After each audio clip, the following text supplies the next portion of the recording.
Olá pessoal, tudo bem? Vamos então para a nossa aula de sistema reprodutor e vou falar dos hormônios também na reprodução, tá? Então, começando primeiro pelo sistema reprodutor masculino, ó.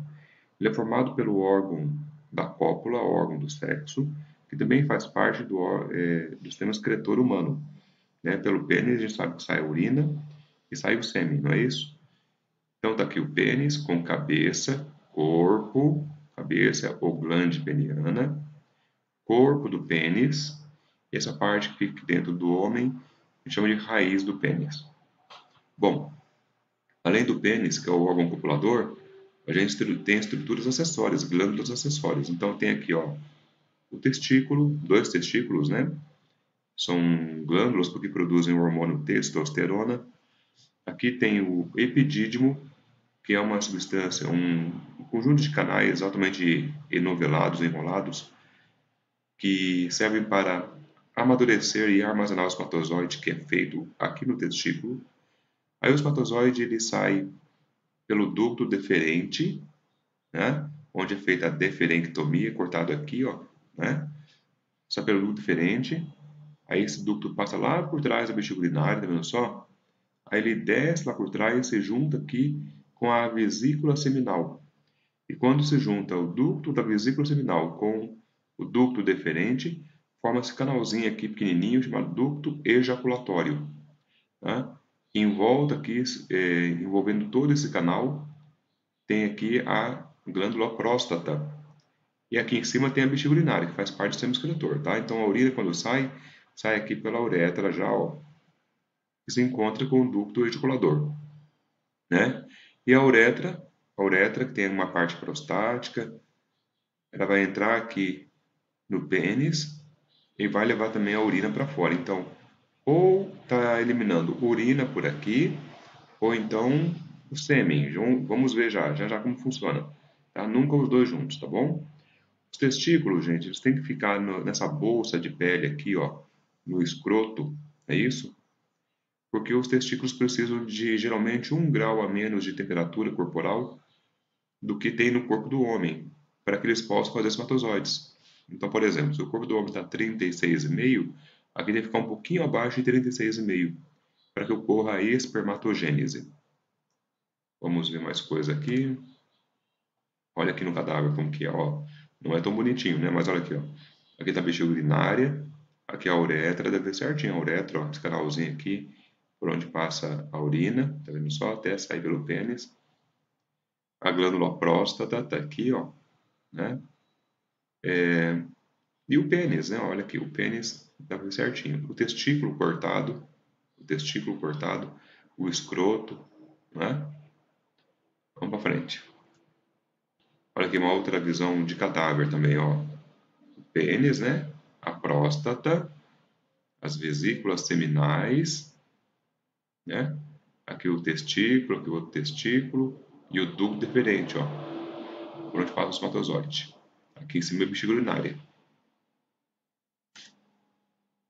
Então, quando o a gente faz um corte transversal do pênis, a gente vê que, na verdade, ele não tem músculo, sabe, gente? O pênis, ele tem 3 corpos cilindroides, ó, 1, 2, 3.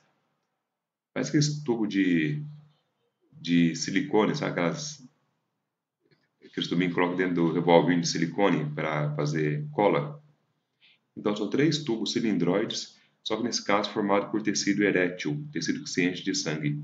Quando esse tecido erétil, parece uma esponja, enche de sangue, o pênis fica ereto. Né? Notem que tem 2 corpos cavernosos e um corpo esponjoso. E pelo interior do corpo esponjoso passa a uretra, tá vendo? Então a uretra passa aqui dentro. Às vezes esse é pergunta de vestibular, tá? Notem também que aqui está o testículo, aqui outro, e tem toda uma musculatura aqui que faz o testículo ou subir para próximo do corpo do homem ou ficar longe do corpo do homem. Quando está frio, ele sobe, quando está calor, ele desce. Tá? Um termostato aí, é uma regulação de temperatura. Aqui de verdade, como que é, ó. Os 2 corpos cavernosos, 1, 2, aqui o corpo esponjoso com a uretra. Aqui o testículo, então como funciona? Funciona mais ou menos assim, ó. Dentro do testículo, o espermatozoide é feito nos túbulos seminíferos, guarde bem esse nome, tá? Nos túbulos seminíferos, o espermatozoide é feito, aí ele vai para a rede testicular, aqui dentro do testículo ainda uma rede de canais, e essa rede testicular sai do testículo na forma de ductos eferentes, eferente, porque está saindo, sai.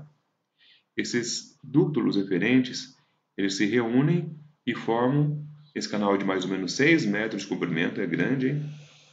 Que é o epidídimo. O espermatozoide, como foi feito aqui, fica guardado aqui, no epidídimo. E aí ele fica sendo amadurecido, né? E armazenado. Quando o homem ejacula, ele ejacula o espermatozoide que estava guardado no epidídimo. E aí o espermatozoide ele sai sem bater o flagelo ainda, só por força de sucção da pressão negativa que é gerada dentro desses canais no orgasmo. Então esses canais eles ficam maiores e é como se sugasse o espermatozoide aqui, ó, né? E também é um peristaltismo, um movimento de ondas que impulsiona o espermatozoide. Então o espermatozoide vem por tudo isso aqui, vem e vai lá para a vesícula seminal, lá para a próstata. A deferectomia, aquela cirurgia que deixa o homem estéril, é nesse canal aqui. Corta aqui, pronto. Aí não passa mais espermatozoide.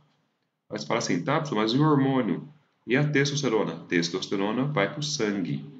Sempre o hormônio vai para o sangue. Não pega essa via aqui. Então continua fazendo espermatozoide normalmente. Tá bom?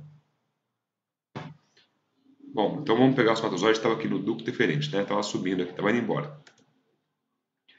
Geralmente o homem, a cada 4 dias, em abstinência sexual, ele tem que eliminar uns 200 milhões de espermatozoides para ser um homem fértil. Olha a estrutura interna do testículo como que estão os ductos seminíferos que produzem espermatozoides, né? Aqui está a rede testicular e aqui está o epidídimo já. Aqui foi cortado os ductos eferentes, não dá para ver aqui. Aqui o epidídimo de novo, né?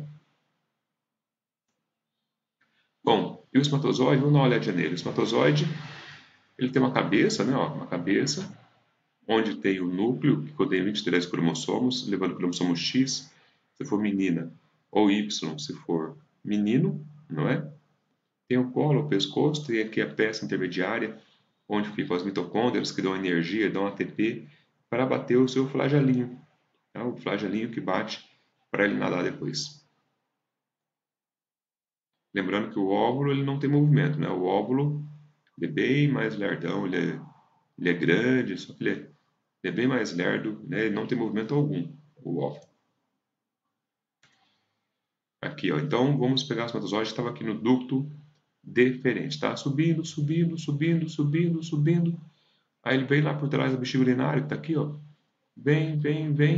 E aqui dentro da próstata, é onde se encontra o ducto da vesícula seminal, né? Com a uretra. Lembra ou não? Agora há pouco eu mostrei. Quando o espermatozoide chega aqui, a vesícula seminal se contrai, porque ela é musculosa, ela se contrai e joga sobre o espermatozoide um líquido da vesícula seminal. Esse líquido ele é alcalino, ele é básico, como todos os líquidos aqui são básicos, são alcalinos, para neutralizar a acidez vaginal. Então, a vesícula seminal se contrai, joga o seu líquido sobre o espermatozoide, e aqui, nesse líquido, há um açúcar chamado frutose. A frutose vai servir como fonte de energia para o batimento do flagelo. Então, é aqui dentro, no ducto ejaculatório ou ejaculador, que o espermatozoide ele é ativado, ou seja, começa a bater o flagelo. E aí juntou as duas coisas, junto o peristaltismo desses canais, mais o batimento flagelar, isso faz com que ele ganhe velocidade para ser ejaculado pelo pênis.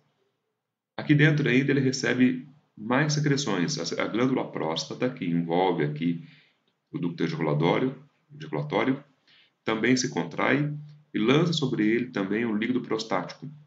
Esse líquido prostático é extremamente alcalino. É alcalino, esbranquiçado, dá o cheiro característico do sêmen e também ajuda protegendo o espermatozoide contra a ação de ácidos que ele possa encontrar no caminho, até encontrar o óvulo depois. Então, esse conjunto, espermatozoide, secreção da vesícula seminal, secreção da glândula próstata, desce agora pela uretra, né? Uretra. E aqui embaixo, uma glândulazinha bem pequenininha que estava por aqui, chamada glândula bulbo-uretral, já tinha lançado antes, quando acontece assim, moçada, quando o homem fica excitado, o pênis fica ereto, essa glândula chamada glândula bulbo-uretral, são duas pequenininhas, tamanho de uma ervilha cada uma. Ela se contrai e começa a jogar dentro da uretra um líquido incolor e viscoso, que sai aqui na cabeça do pênis. Esse líquido tem duas funções básicas. Primeiro, neutraliza a acidez da uretra, porque esse homem pode ter urinado antes, né, a urina ácida. Então, neutraliza a acidez da uretra e lubrifica todos esses canais, inclusive lubrifica a cabeça do pênis para ajudar depois na cópula, na relação sexual. Tá? Então, aí veio o espermatozoide com a secreção prostática, a secreção da vesícula seminal, e dentro da uretra ele se junta com a secreção da glândula, dessas duas glândulas bulbo-uretrais. E todo esse conjunto, agora chamado de sêmen ou esperma, então veja que são coisas diferentes, hein? Ó, sêmen ou esperma são todas essas secreções mais o espermatozoide. Espermatozoide é somente o gameta, é somente a célula. Então o sêmen e o esperma sai agora, tá, pela uretra, pelo orifício externo da uretra, o ósseo externo da uretra, e vai agora em direção ao óvulo, certo? Então esse é o sistema genital ou reprodutor masculino.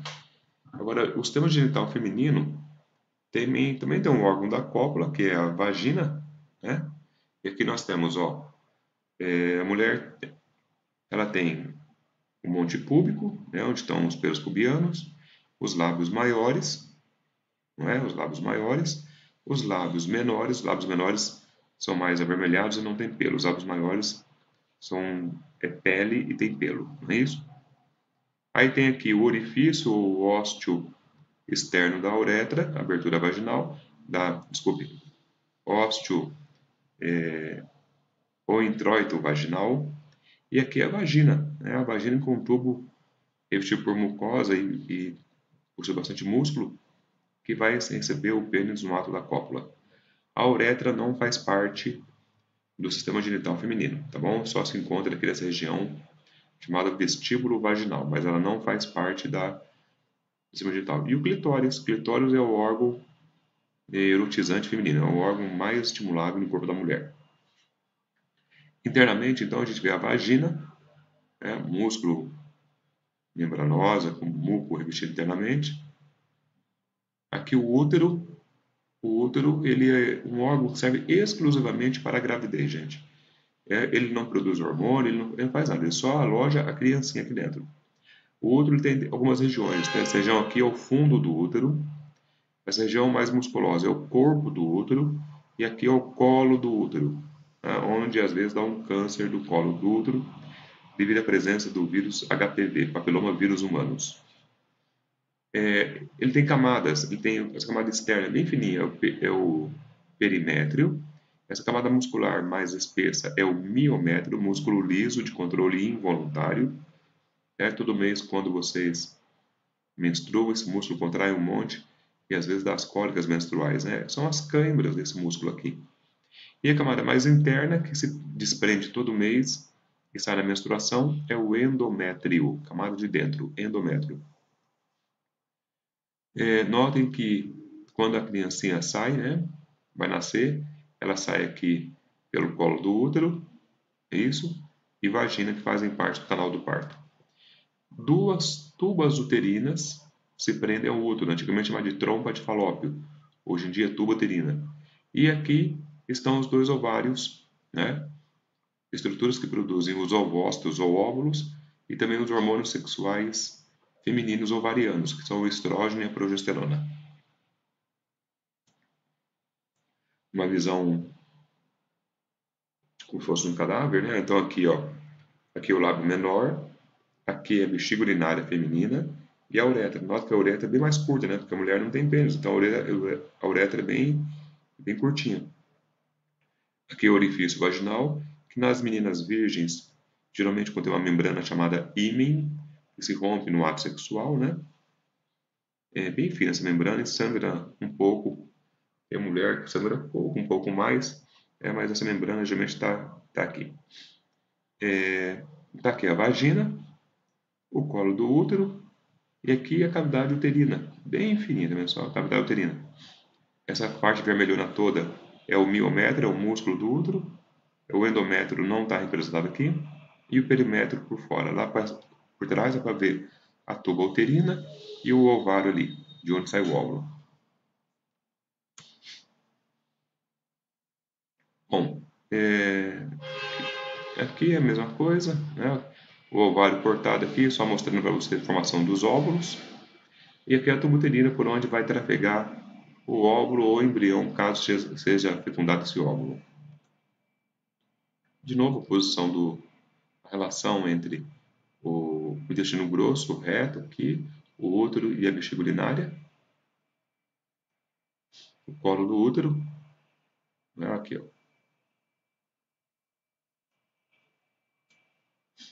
Aqui os ovários, as tubas uterinas, ó.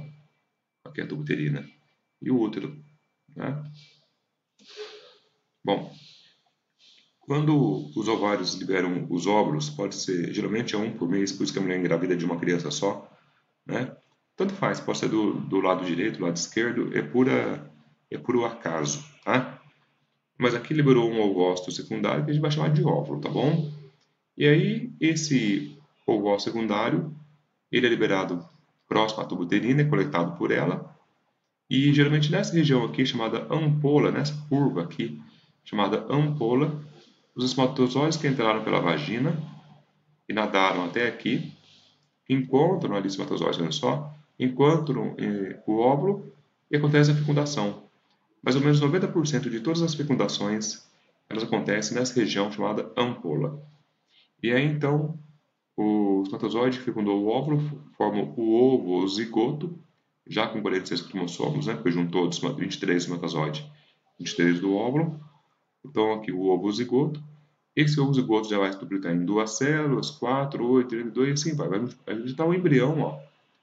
Aqui já começou um embrião, tá vendo? Esse embrião ele é levado lá para o útero pelo peristaltismo dessa tuba uterina e por células ciliadas que também se encontram aqui, tá percebendo o desenho? Ó? Células ciliadas que se encontram ali e batem seus cílios empurrando o embrião em direção ao útero. Às vezes por problemas diversos, como hormonais ou então doenças sexualmente transmissíveis, como gonorreia, sífilis, cancro. Podem existir bactérias nesse canal, na tuba uterina, e essas bactérias impedem que o embrião passe, forma uma barreira aqui, e o embrião não consegue passar. E aí então, esse embrião vai se desenvolver aqui até o final do segundo mês de gravidez, onde vai romper a tuba uterina, gerando o que se conhece por gravidez tubária. É um tipo de gravidez ectópica que acontece fora do útero. Bom, e há mais condições normais, o embrião vem, se aloja no útero, né? E, geralmente nessa região mais espaçosa, que é o corpo do útero. Aqui deve ver certinho o endométrio, ó. O endométrio é extremamente vascularizado, tem muitos vasos sanguíneos, porque ele vai ter a função de, entre uma das funções, vai nutrir esse embrião. Da união de algumas estruturas do embrião, mais o endométrio, vai se formar a placenta. Então, o embrião ele vem, geralmente 7 dias depois que ele foi fecundado, e ele gruda aqui num processo chamado nidação. Ele vai fazer, entre aspas, o seu ninho. E aí vai se desenvolver até o 9º mês de gravidez, onde será depois expulso pelo útero e pela vagina no mecanismo do parto. Tá, vamos falar um pouquinho dos hormônios agora, tá bom? Os hormônios sexuais femininos. Aqui, ó, nota interessante. Aqui tem um gráfico mostrando a temperatura. O FSH e o LH são dois hormônios que vêm lá da hipófise, são hormônios hipofisiários, né? Vêm lá da hipófise pituitária. O estradiol e a progesterona, por sua vez, são dois hormônios ovarianos.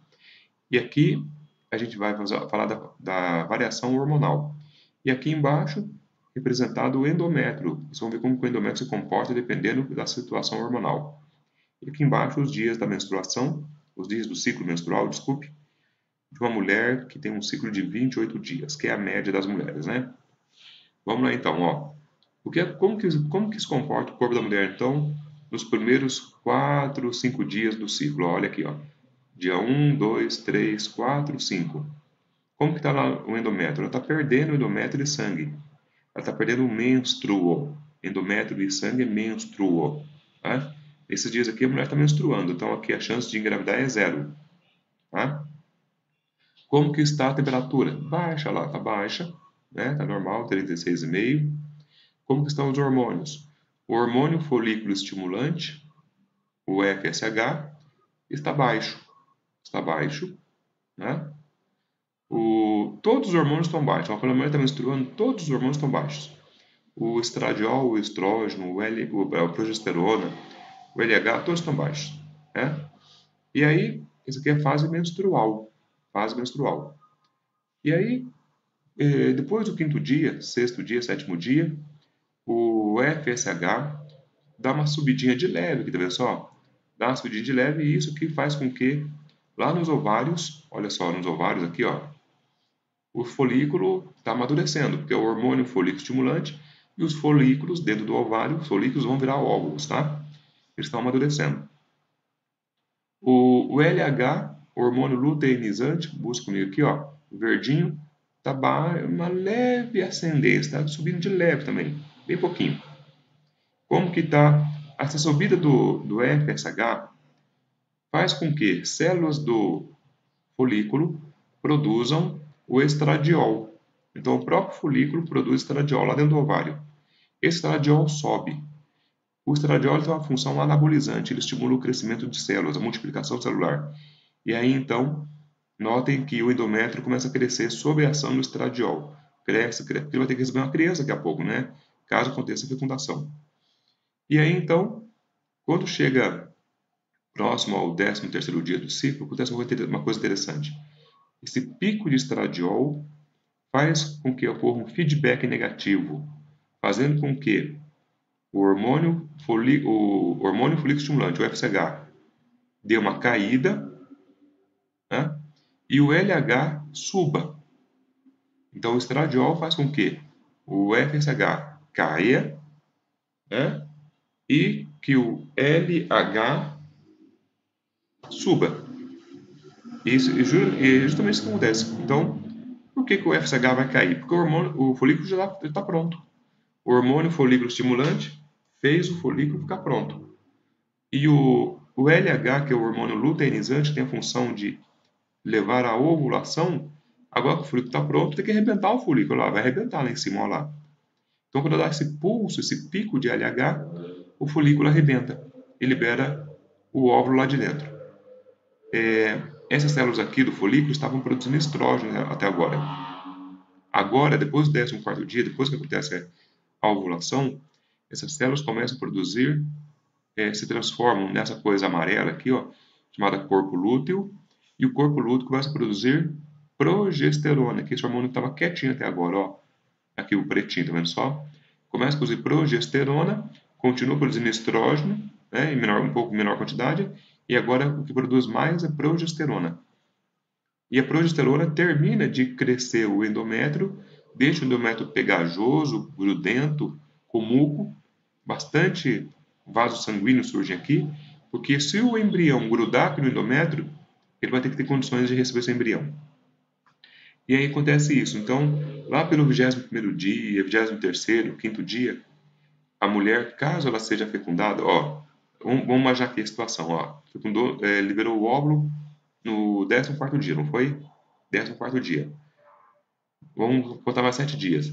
15º, 6º, 7º, 8º, 9º, 20º, 21º dia.